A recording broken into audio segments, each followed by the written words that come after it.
ஏற்கனவே ஆரம்ப கட்டத்திலேயே நான் ஒரு மாதத்துக்கு முன்பாகவே சொன்னேன், தமிழ்நாட்டில் 1 கோடி வாக்காளர்கள் போலி வாக்காளர்கள் இருக்காங்கன்னு சொன்னேன். சில பேருக்கு ஞாபகம் இருக்கா இல்லையான்னு தெரியல. இதை எதை வச்சு சொன்னேன்னா, என்னுடைய அனுபவம், என்னுடைய இதை வச்சு திமுக எப்படி கள்ள ஓட்டு போடுவாங்க, எவ்வளோ போடுவாங்க, எல்லா கணக்கும் என்கிட்ட இருக்குது. இதை வச்சு நான் ஒரு மாதத்துக்கு முன்னாடியே சொன்னேன் 1 கோடி காலி ஆகும். அதாவது 6 கோடியே 44 லட்சம்னாங்க. அது இப்போ போய் இதில் 1 கோடி போலி ஓட்டுன்னு சொன்னேன். ரொம்ப பேர் நம்பலை. அது இப்படி இவ்வளவா போலி ஓட்டு இருக்கும் அப்படின்னு நினச்சாங்க. ஏன்னா பீகார்லேயே 80 லட்சம் நீக்கியிருக்காங்க. இப்போ வெஸ்ட் பெங்கால், மேற்கு வங்காளத்தில் 50 லட்சம் நீக்கியிருக்காங்க. 50 லட்சம்னா என்னென்னா, அங்கே தான் இந்த பங்களாதேஷ்லேருந்து மேற்கு வங்காளதேசத்துலேருந்து நிறைய பேர் வந்து ஓட்டு போடுறாங்க. அங்கே அதிகம் இருக்கும்னு நினச்சாங்க. அங்கேயே 50 லட்சம் தான். நம்ம தமிழ்நாடு தான் எல்லா கெட்ட விஷயங்கள்லேயும் முதலிடம் தானே. நல்ல விஷயத்தில் பின்னாடி போயிடுவான், கெட்ட விஷயத்தில் இவன் தான் முதல் இடம். இப்போ குண்டர்கள் சட்டம் வந்து இந்தியா பூரா போடுறாங்க. நேஷ்னல் கிரைம் ரெக்கார்ட் பியூரோ, மத்திய குற்ற ஆவண காப்பகம் என்ன சொல்லுதுன்னா, குண்டர்கள் சட்டம் மொத்த இந்தியாவிலேயே தமிழ்நாட்டில் 51% தமிழ்நாட்டில் தான் போடுறான் கெட்ட இது. அதுவும் கண்டவன் போகிறவன் வர்றவன் பாவம் அப்பாவிங்க. அப்போ கெட்ட விஷயத்தில் என்ன இடம்? முதலிடம். எங்கேயுமே இல்லை, எந்த மாநிலங்கள்லேயும் அது இல்லை.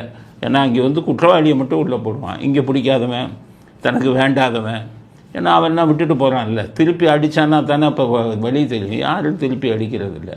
அதனால் அதுலேயும் முதலிடம். இப்போ இந்த கள்ள ஓட்டுலேயும் பாருங்கள், நான் சொன்னேன் 1 கோடி இருக்கும். அப்போ இதை வந்து ரகசியமாக போட்டுக்கிட்டு இருந்தாங்க. இப்போ இன்றைக்கி 19ஆம் தேதி வரையறுக்கப்பட்ட வாக்காளர் பட்டியல் கொடுக்க போகிறாங்க. இப்போ கணக்கெடுத்து முடிச்சுட்டாங்க.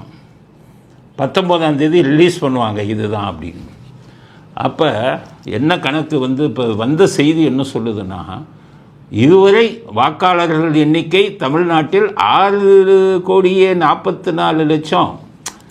ஆனால் இனிமேல் தமிழ்நாட்டில் இருக்க போகும் வாக்காளர்கள் எண்ணிக்கை வெறும் 5,41,00,000. ஆக 97 லட்சம், கிட்டத்தட்ட 1 கோடி வாக்காளர்கள் தமிழ்நாட்டில் போலி வாக்காளர்கள். ஏன் மற்ற மாநிலங்களில் ஏன் அடிச்சுட்டு போகுதுன்னா, அங்கே ஏதோ சாதாரணமாக வந்தது, இங்கே பிளான் பண்ணி வந்தது. 27 லட்சம் பேர் செத்தவங்க நீக்கிட்டாங்க. அது சாதாரண செய்தி. ஆனால் இந்த 27 லட்சம் பேர் பேரில் எத்தனை ஓட்டு போட்டான் நம்ம ஆளுங்க, நம்ம அரசியல்வாதிகள், குறிப்பாக அந்த கள்ள ஓட்டு போடுறவங்களாம் திமுகவில் தான். 27 லட்சம் ஓட்டை நிகழ்த்து. அதுதான் தேர்தல் கமிஷன் நாட்டுக்கு சொல்லணும்னு சொல்கிறேன். 27 லட்சம் இறந்தவர்கள் ஓட்டில் இறந்தவர்கள் எத்தனை லட்சம் பேர் ஓட்டு போட்டிருக்காங்க? இதை போட வச்சது யார்? 27 லட்சம். அடுத்தது சென்னையில் மொத்தமே 40 லட்சம் மொத்த வாக்காளர்கள். இதில் 14 லட்சம் டூப்ளிகேட். ஆக 35% டூப்ளிகேட். அப்போ இன்னுமே சென்னையில் வாக்காளர்கள் வெறும் 26 லட்சம் தான். இவ்வளோ நாள் 40 லட்சம்னு ஓட்டு போட்டுக்கிட்டே இருந்தான். அப்போ சென்னையில் இந்த 14 லட்சம் ஓட்டை போட்டவன் யார்? சென்னை திராவிட முன்னேற்ற கழகத்தின் கோட்டைன்னு கருணாநிதி இதிலேருந்து சொல்லுவாங்க. எம்ஜிஆரே தோற்று போனார் சென்னையில். 14 சீட்டில் 13.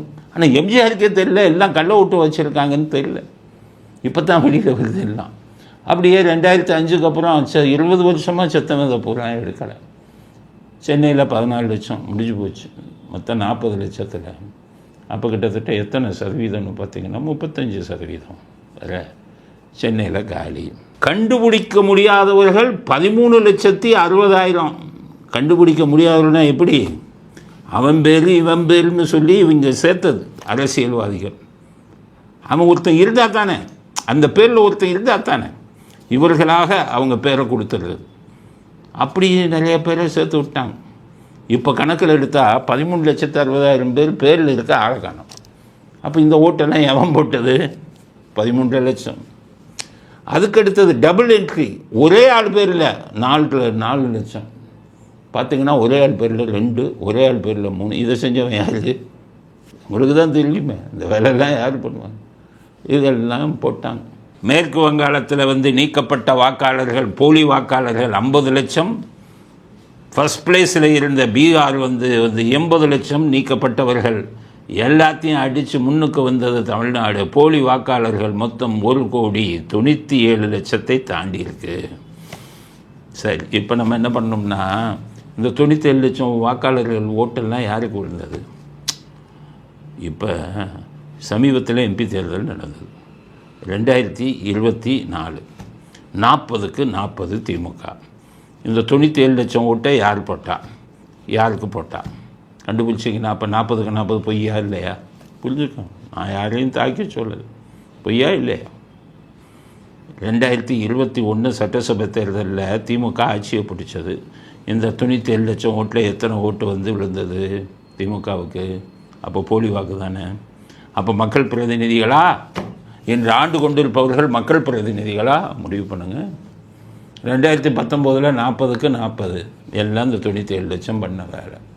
ஆக இவர்கள் ரொம்ப மறைமுகமாக இதெல்லாம் பண்ணி அவங்க வாங்கின ஓட்டே பார்த்திங்கன்னா 1.5 கோடிக்குள்ளே 1,30,00,000 இதுதான். ஆக அதில் 1,80,00,000 இதில் 80% போட்டிருப்பாங்க. ஆக இவர்களுக்கு இருக்கக்கூடிய ஓட்டே வந்து 40 லட்சம் தான். அதில் சிறுபான்மையினர் ஓட்டு இந்த இவங்களுக்கு போயிடும், விஜய்க்கு. அப்போ என்னாச்சு, பல இடங்களில் திமுக டெபாசிட் வரும். இல்லைன்னா நான் சொன்னபடி பல இடங்களில் திமுக 3வது இடத்துக்கு போகும். இதுதான் நடக்க போகுது. நான் 1 கோடி ஏற்கனவே போகணும், இப்போ அடித்து சொல்கிறேன், இந்த ஓட்டை பூரா அவங்க தான் போடுவாங்க. எடப்பாடி வந்ததுக்கப்புறம் இந்த கள்ள ஓட்டு போடு இதெல்லாம் அவருக்கு பிளான் பண்ணி போட தெரியல. அதெல்லாம் வந்து கில்லாடிகள். அதான் ரொம்ப தைரியமாக இருந்தாங்க. இந்த தடவை ஜெயிச்சிருவோம், அடுத்த ஆட்சி நம்ம தான் சொன்னது பூரா இந்த 97 லட்சத்தை வச்சு தான். இப்போ அடி இறைவன் கொடுத்த அடி 97 லட்சம் காலி. விஜய் வந்ததில் சிறுபான்மையினர் வாக்குகள் காலி. இவங்க கூட்டணியில் இருக்கக்கூடிய சில கட்சிகளுக்கு வந்து இளைஞர்கள் போட்ட ஓட்டும் காலி. எப்படி மிஞ்சும்? டெபாசிட்டு காலியாகுதா இல்லையான்னு பாருங்கள். 3வது இடத்துக்கு திமுக போகுதா இல்லையான்னு பாருங்கள். அதனால் மகிழ்ச்சியான செய்தி தமிழ்நாட்டிலே கிடைத்திருக்கிறது. அது தமிழ்நாட்டிலே 97 லட்சம் போலி வாக்காளர்கள் கழித்து விட்டதால் வெறும் 5,40,00,000 வாக்காளர்கள் தான் இனி உண்மையான வாக்காளர்கள். அவங்க தான் ஓட்டு போட போகிறாங்க. அப்போ இனி தமிழ்நாடு முடிஞ்சு போச்சு, ஆட்சி மாற்றம் என்பது உறுதியாகிறது. சார் விஷயத்தில் வெளிவந்த விஷயம் அப்படிங்கிறது முதல் கட்ட கருத்து. அடுத்தது புது டிஜிபி அவர் வந்துட்டார். அவர் என்ன சொல்லிட்டாருன்னா, ஆர்டர்லி சிஸ்டத்தை ஒழிப்பேன்ட்டார். எல்லாம் ஆர்டர்லி சிஸ்டம்னா என்னென்னு ரொம்ப பேருக்கு தெரியாது. அதாவது காவல்துறையினர் அங்கே வந்து ரொம்ப கனவோடு வருவாங்க. போலீஸ் யூனிஃபார்மை போட்டோம், போலீஸில் சேர்ந்துட்டோம், குற்றவாளிகளை பிடிக்க போகிறோம், நம்முடைய அதிகாரத்தை காட்ட போகிறோம்னு வருவான். பாவம் வந்த உடனே என்ன சொல்லுவாங்க, அப்போ ஐஜி வீட்டுக்கு யார் இப்போ வேலைக்கு போகிறா அப்படிமா. அப்போ ஐஜி வீடு வேலைன்னா என்ன? இங்கே இருந்தால் நீ அக்யூஸ்டை பிடிக்கணும், கைது பண்ணணும், ஜெயிலுக்கு கூட்டிகிட்டு போகணும், மறுபடியும் ரிமாண்ட் இது ஏதாச்சும் வந்ததுன்னா திருப்பி மறுபடியும் உள்ளேருந்து இங்கே கூட்டிகிட்டு வரணும், கோர்ட்டுக்கு வரணும், இதெல்லாம் பண்ணணும். ஐஜி வீட்டுக்கு போனால் என்ன சார்னு கேட்டான். வந்து புதுசாக வேலைக்கு ஐஜி வீட்டுக்கு போனால் வேலை ரொம்ப சிம்பிள்ப்பா. வீட்டுக்கு காய்கறி வாங்கி கொடுக்கணும், துணி இருந்தால் துவைச்சி போகணும். சார் நான் என் வீட்டிலே துணி துவைக்கிறதில்ல சார், ஆனால் உனக்கு தான் வேலை பலு கம்மியாக வேணும்னா இங்கே போ, அங்கே வீட்டில் துணி துவை, சமைக்கணும், பாத்திரம் கழுவணும், இந்த வேலையெல்லாம். ஐஜி வீட்டு பேர பிள்ளைகளை வந்து ஸ்கூலுக்கு கூட்டிகிட்டு போகணும். காலையில் ஒரு 5-5:30 மணிக்கு அவள் ஐஜி வீட்டுக்கு பால் வாங்கி கொடுக்கணும். இதுதான் நாடெல்லி வேலை அப்படின்னு ஒன்று. ரொம்ப போலீஸ்காரங்க சரி அங்கே உயிரை வாங்குவாங்க, அங்கே வெளியில் சுற்றுவாங்க, ஏதோ இங்கே போகிறாங்க. இல்லை முடியாதுன்னாங்கன்னா தூக்கி கன்னியாகுமரி போட்டுடுவாங்க. அதுக்கு பயந்துக்கிட்டு ரொம்ப பேர் போய் ஆர்டர்லியாக வேலைக்கு சேர்ந்துடுவாங்க. அவர்களுடைய மனம் கனவோடு வந்திருப்பாங்க, போலீஸில் போய் சாதிக்க போகிறோம். இங்கே வந்து இந்த வேலை இது எல்லா ஐபிஎஸ் அதிகாரிகள், எல்லா உயர் அதிகாரிகள் வீட்லேயும், ஒவ்வொருத்தர் வீட்லேயும் 10 போலீஸ்காரன். இந்த 10 போலீஸ்காரனை எங்கேருந்து எடுப்பாங்க? போலீஸ் ஸ்டேஷன் கணக்கு இருக்குது. ஒரு போலீஸ் ஸ்டேஷனுக்கு 40னா 20 பேர் தான் அங்கே இருப்பான். 20 பேர் ஐஜி, டிஜிபி, டிஐஜி எல்லார் வீட்லேயும் இருப்பான். இதுக்கப்புறம் டிஜிபி எல்லாம் ரிட்டையர் ஆன உடனே, அப்பா என் வீட்டுக்கு ஒரு மொத்தம் 10 வச்சுருந்தேன், ஒரு 2 கொடுங்கப்பா அம்மா. சரி 2 போலீஸ்காரனா அங்கே கொடுத்துருவாங்க. அப்போ இங்கே எண்ணிக்கை குறைஞ்சி போகும். சட்டம் ஒழுங்கு என்ன ஆகும், குற்றவாளியை பிடிக்கிறது என்ன ஆகும். இது ரொம்ப வருஷமாக நடந்துக்கிட்டு வந்த இது கூத்து. எம்ஜிஆர் வந்த உடனே இதை ஒழிச்சார். இவங்களுக்கு என்ன சொன்னார், போலீஸ் ஆஃபீஸருக்கு, உங்களுக்கு பியூன் வேணுமா, வேலைக்காரன் வேணுமா, உங்களுக்கு அலவன்ஸாக கொடுக்குறேன், மாதம் 2 வேலைக்காரனை வெளியில் வந்து வச்சுக்காங்க. போலீஸ்காரன் பாவையா யூனிஃபார்ம் போட வந்தவன், அவனை போய் துணி துவைக்க சொல்லாங்க, காய்கறிலாம் நறுக்க சொல்லாதீங்க, மார்க்கெட்டுக்கு போக சொல்லாதீங்கன்னு ஆர்டர்லி சிஸ்டரை ஒழிச்சிட்டு அதுக்கப்புறம் மாதம் ஒவ்வொரு அதிகாரிக்கும் 2 பேரை வைக்கிற மாதிரி சம்பளத்தில் வந்து கூட்டி கொடுத்தாங்க. எம்ஜிஆர் உயிரோடு இருக்கிறவரை ஒன்றும் பண்ணாமல் இருந்தாங்க. எம்ஜிஆர் போன உடனே மறுபடியும் அந்த அரசாங்கத்தில் கொடுக்குற ஆர்டர்லி அடவன்ஸையும் வாங்கிட்டு மறுபடியும் வீட்டுக்கு 10 பேர் அப்படின்னு போட்டுக்கிட்டு இருந்தாங்க. இதே மாதிரி தான் போலீஸ் வண்டி.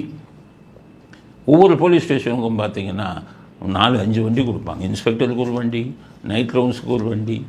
அதில் பெரிய அதிகாரிகள்லாம் என்ன பண்ணாங்க, ஐபிஎஸ் அவங்கெல்லாம், அப்பா எனக்கு ஒரு 2 வண்டி கொடுங்கப்பா, எத்தனைப்பா வந்திருக்கு சார், மொத்தம் 4 இருக்குது, உங்களுக்கு 2 போதும், 2 வீட்டுக்கு கொடு அப்படிம்பாங்க. சார் 2 எதுக்கு சார்ம்பாங்க. இப்போ பெரிய பொண்ணு கல்யாணம் ஆகி போச்சுப்பா, அதுக்கு ஒரு வண்டி, எனக்கு ஒரு வண்டி. அப்போ அதை ஓட்டுறதுக்கு போலீஸ்காரன் டிரைவரு, அது அந்த போலீஸ் ஸ்டேஷன்லேருந்து டிரைவிங் தெரிஞ்சவனை வீட்டுக்கு அனுப்பு. இப்படி நடந்துக்கிட்டு இருந்தது. இதில் வந்து காவல்துறையில் இதை நான் எதிர்த்தேன். நான் எம்பிஏல ஆராய்ச்சி கட்டுரை எழுதும்போது காவல்துறையினரிடம் இருக்கக்கூடிய அதிருப்தி அப்படின்னு சொல்லி ஜாப் சாட்டிஸ்ஃபேக்ஷன் இன் போலீஸ் ஃபோர்ஸ், வேலையில் அவங்களுக்கு வந்து திருப்தி இருக்கா அப்படின்னு ஒரு ஆராய்ச்சி கட்டுரை எழுதி அதில் நிறைய போலீஸ்காரவங்களெல்லாம் இன்டர்வியூ பண்ணி அதெல்லாம் போட்டு கொடுத்தேன்.